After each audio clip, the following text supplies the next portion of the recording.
요즘 여러분 삶이 어떻습니까? 이렇게 물으면 뭘 그런 걸 묻습니까? 너무 힘듭니다. 앞이 캄캄합니다. 때로는 내일이 어떻게 될지 모릅니다 라고 대답할 수 있는 분도 없지 않아 있을 겁니다. 힘들고 어려운 여건을 살아가면서 여러분의 행복 지수는 어느 정도 수치가 되는지 한번 이 시간 스스로 질문하고 마음으로 한번 대답해 보시기를 바랍니다. 행복 지수와 나의 삶에 대한 만족도는 아마 비례하면서 여러분의 삶의 새로운 도전과 더한 하나님의 은혜로 채워가게 될 줄로 믿습니다.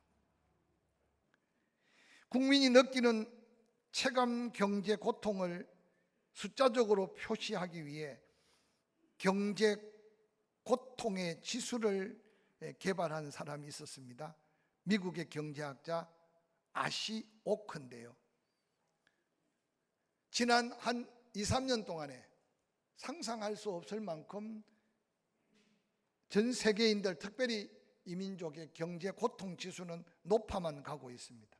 그 이유는 간단하게 말하면 우한 코로나로 인한 경제적 손실, 그런데 그것뿐만 아니라 서울에 치솟는 아파트값, 시장 바구니를 들고 마켓에 가면 상상을 초월한 물가 인상, 그것이 송두리째 우리의 삶을 뒤흔들어서 개인 때로는 단체 이민족 모든 사람들이 고통 지수가 자꾸만 높아가고 있다고 합니다.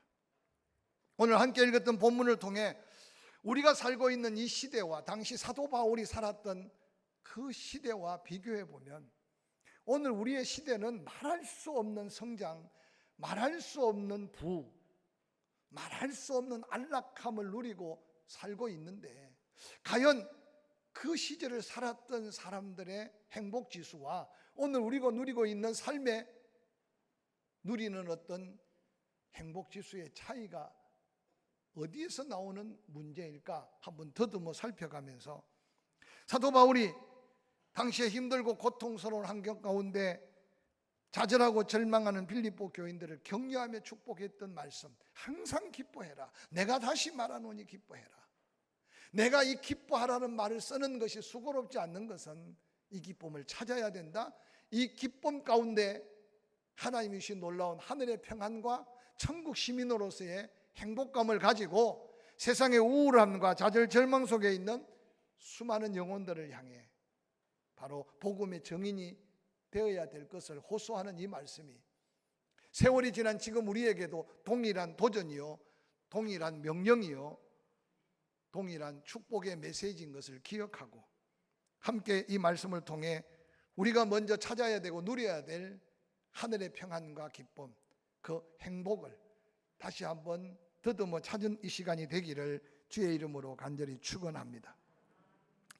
열악한 상황 가운데 복음을 사명으로 여기고 곳곳에 헤매임이 복음 전했던 사도 바울, 그 자신의 삶은 당시에 그 누구와 비교할 수 없는 처절한 환경, 열악한 상황 속에서 누가 봐도 실망하고 절망하고 좌절할 수밖에 없는데도 늘 기뻐하고 즐거워했던 원동력이 바로 사도 바울의 기쁨의 지수, 자족함의 감격 아래 행복의 지수가 높았던 그 모습을 빌립보 교인들에게 그대로 보여주면서 너희들도 힘들고 어렵겠지만 주 안에서 기쁨을 다시 회복해라.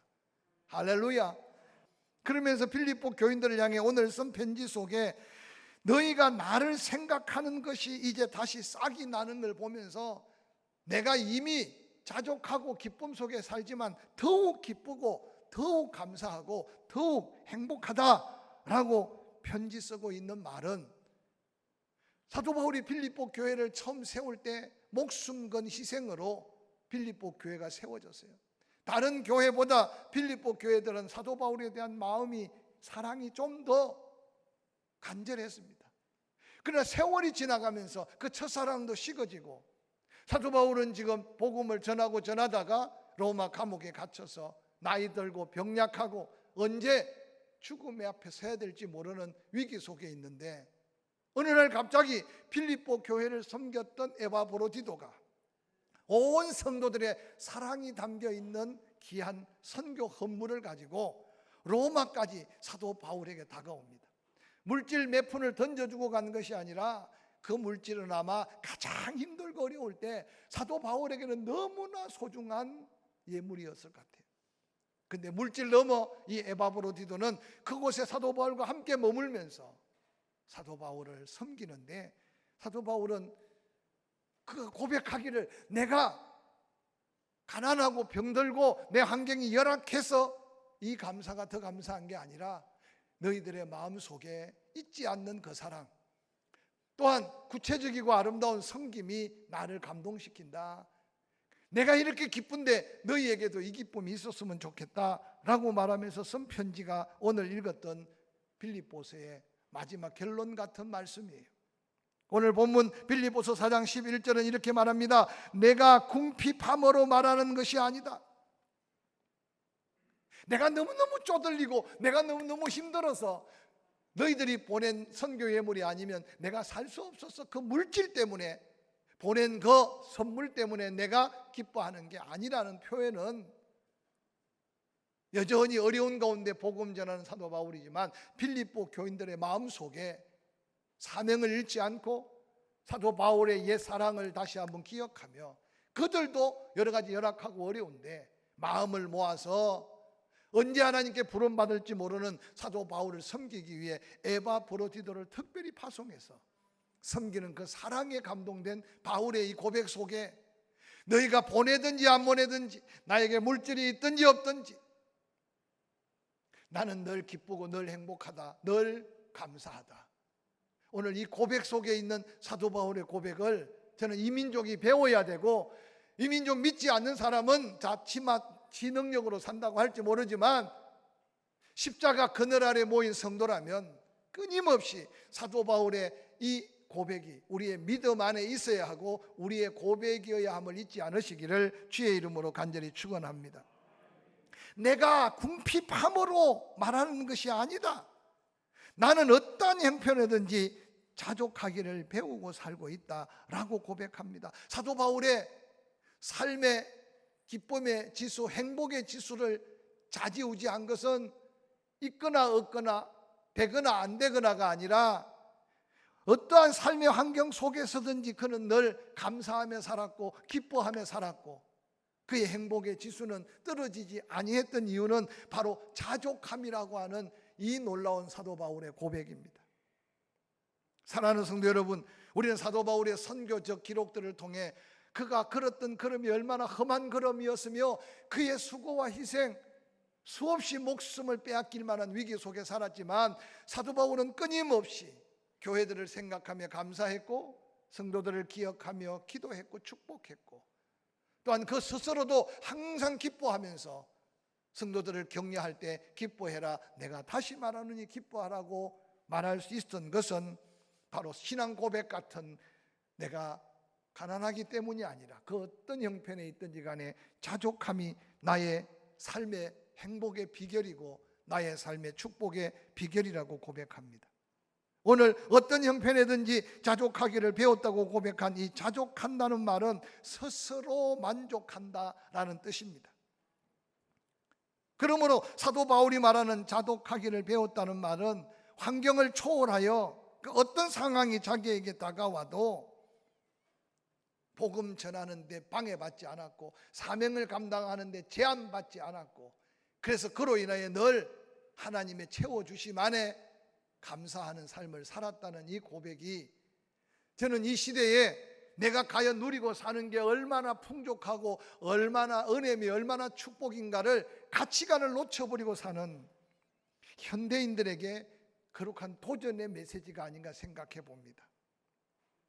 사랑하는 성도 여러분, 사도 바울의 이 자족함의 비결 속에 우리가 다시 도전해야 될 삶의 비밀이 있음을 깨닫고 이미 내가 누리고 있는 것이 얼마나 은혜인가를 다시 한번 되찾아보는 이 한 주간이 되기를 주의 이름으로 간절히 축원합니다. 오늘 읽었던 본문 빌립보서 4장 12절에 사도 바울은 그 자족함의 비밀이 여기 있다고 외칩니다. 나는 비천에 처할 줄 알고 살았다.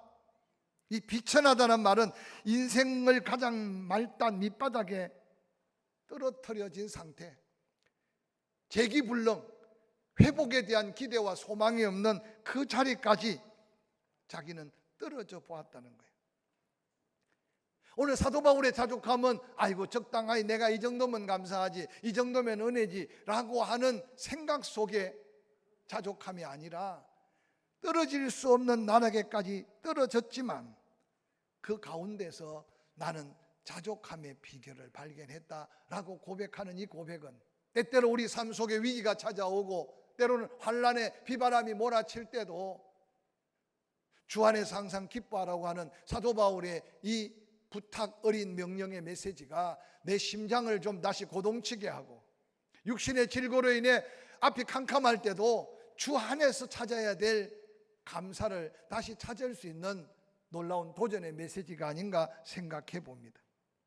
사랑하는 성도 여러분, 예수 믿고 구원받아 천국 소망 속에 사는 그리스도인이라면 비천한 가운데도 사도 바울처럼 그리스도인다운 품위를 잃지 않는 자기 모습을 한번 다시 되새겨 보시기를 주의 이름으로 간절히 축원합니다. 우리가 입으로 하나님은 전능하시다, 믿고 구하는 것은 다 바전들로 믿어라, 그래서 수없이 기도하면서도 어느 날 우리는 작아지고 위축되고 그래서 좌절하고 절망하고 있지 않는지 한번 살펴보시기를 바랍니다. 삶의 형통함을 맛보면서 수많은 하나님의 백성들에게 형통의 소망을 주었던 요셉을 기억하십니까? 형제들에게 죽임을 당할 위기 속에 팔려가는 요셉, 요셉이 팔려간 애굽은 8년은 갔지만 다시 되돌아올 수 없는 인생의 나라 끝이었습니다. 어떤 면에서 이 세상의 인간들이 도전하듯이 요셉 또한 성실하고 건면하고 열심히 일하면 인생이 바뀌고 운명이 바뀔까 생각해서 10년 동안 악한 보디발의 집에 충성을 다해서 사람에게 신뢰를 받았습니다. 그런데 요셉에게 다가온 것은 살아 돌아올 수 없는 엄청난 시일의 뜰 안에 감옥에 갇혔습니다. 그런데 요셉이 우리에게 보여주는 게 뭡니까?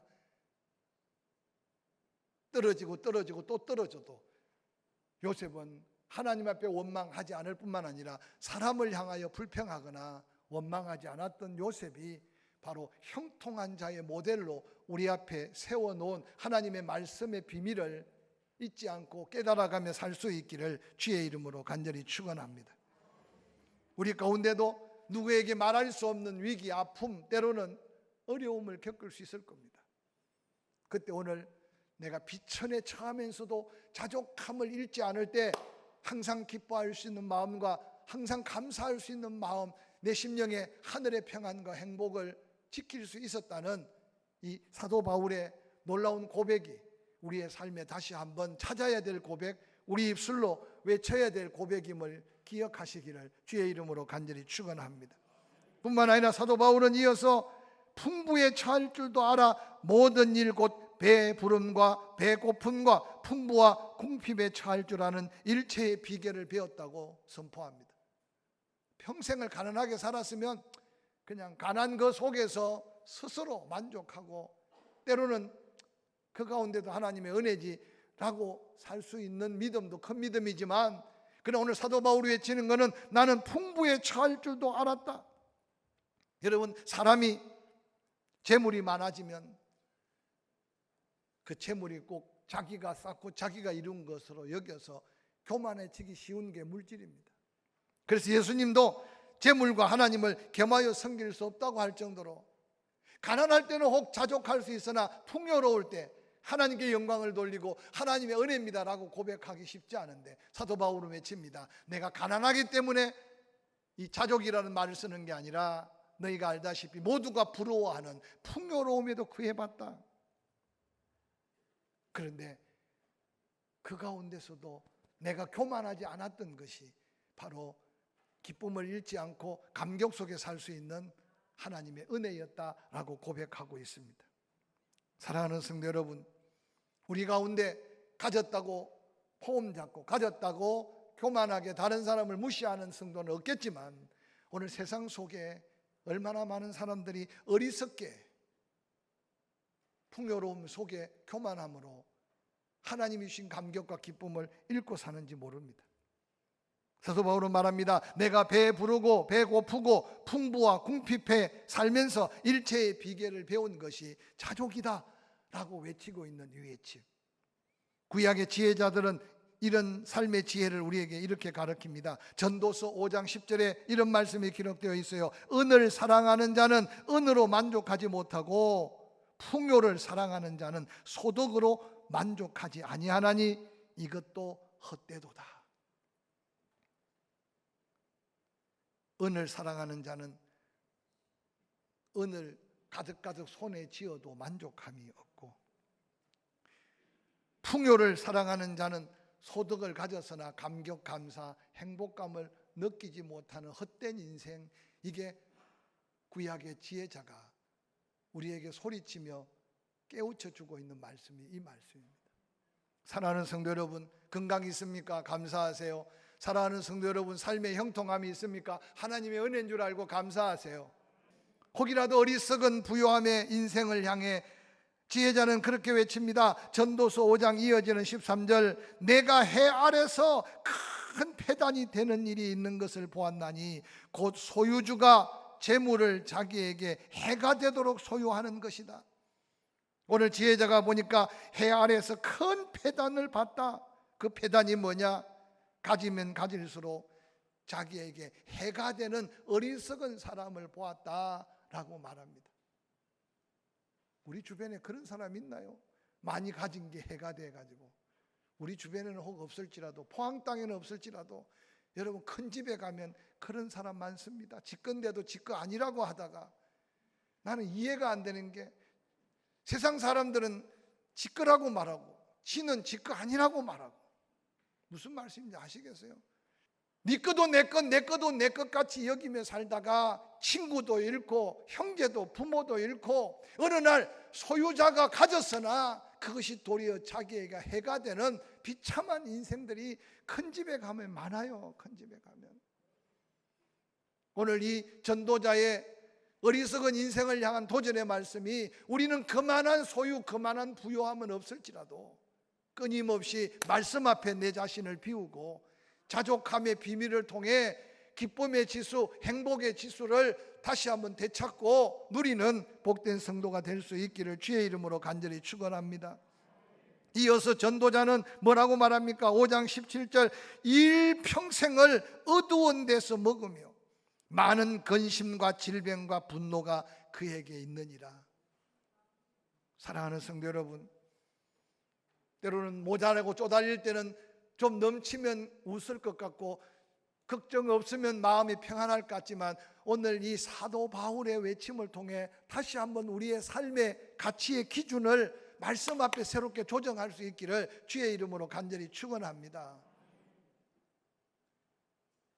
사람이 소중하고 친구가 귀하고 가족이 여러분 얼마나 귀중합니까? 근데 갈수록 오늘 가치관이 달라지니까 친구가 없어요. 어머니는 힘들게 5남매, 6남매, 7남매, 8남매를 낳았는데 가족이 없어요.